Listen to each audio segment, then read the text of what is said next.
তো দেখো আজকে আমার একটা পার্সেল এসেছে, আর কি পার্সেল এসেছে সেটা তোমাদের সাথে দেখাবো বলেই চলে আসলাম। তো হ্যালো এভরিওয়ান, সবাই কেমন আছো? আশা করি সবাই খুব ভালো আছো। আমি কৃতিকা চলে এসেছি নতুন একটা ভিডিও নিয়ে। আর জানো তো আমি পার্সেলটা না আগেই ওপেন করে নিয়েছি, পরে গিয়ে আমার মন পড়লো যে যা ভিডিও তো করা হলো না, তোমাদের সাথে শেয়ার করাও হলো না, আর সব কিছুই যখন তোমাদের সাথে শেয়ার করছি তাহলে এইটা কেন শেয়ার করবো না, তাই না? তারপর দেখো জামাটা আর কি তোমাদেরকে দেখাচ্ছি যে জামাটা কিরকম টাইপের ছিল।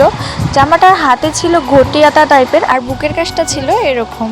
আর জানো তো আমার কিন্তু গায়ের জামার সাইজ এম লাগে, বাট আমি না এক্সেল সাইজ অর্ডার দিয়েছি। কারণ হলো একটাই, এম সাইজ অর্ডার দিলে না আমার লেন্থে একটু ছোট হয়ে যায়, তাই আর কি একটু বড় সাইজ অর্ডার দিয়েছি। আর এই জামাটা কেনার একটাই রিজন, ডুগুকে নিয়ে যখন বাইরে যাই না খুব প্রবলেম হয় ব্রেস্ট ফিডিং করাতে, তাই আর কি দেখো দু সাইডে দুটো চেন সিস্টেম আছে যাতে কোনো সমস্যা না হয় ডুগুকে নিয়ে বেরোলে। আর জানো তো এর আগেও একটা আমি এরকম টাইপের জামা কিনেছিলাম, বাট ওটা এম সাইজ অর্ডার দিয়েছিলাম, লেন্থে আমার ছোট হয়ে গেছে, তাই আর কি এখন আর ওটা পরতে পারি না, পরলে পরে ভালোও লাগে না, তো তাই জন্য আর কি একটু বড় সাইজ অর্ডার দিলাম। জামাটা না সত্যি কথা বলতে কোয়ালিটিটা দারুণ হয়েছে, আর হচ্ছে ছাপাটাও খুব সুন্দর, আর লেন্থটাও অনেকটা বড় হয়েছে। আমি তো সেরকম একটা কাপড় বুঝি না যে কি কাপড় হয়, বাট এটা দেখে মনে হচ্ছে আর ধরেও মনে হচ্ছে যে সুতির কাপড়ের মতন, আর পরেও মনে হচ্ছে যে আরাম পাওয়া যাবে। আর দেখো তারপর আর কি আমি দেখাচ্ছিলাম যে জামাটা কতটা আমাকে ফিটিংস করতে হবে। এই হয় রোগা মানুষদের, জামা কিনতে হয় তারপরে আবার ফিটিংসও করতে হয়।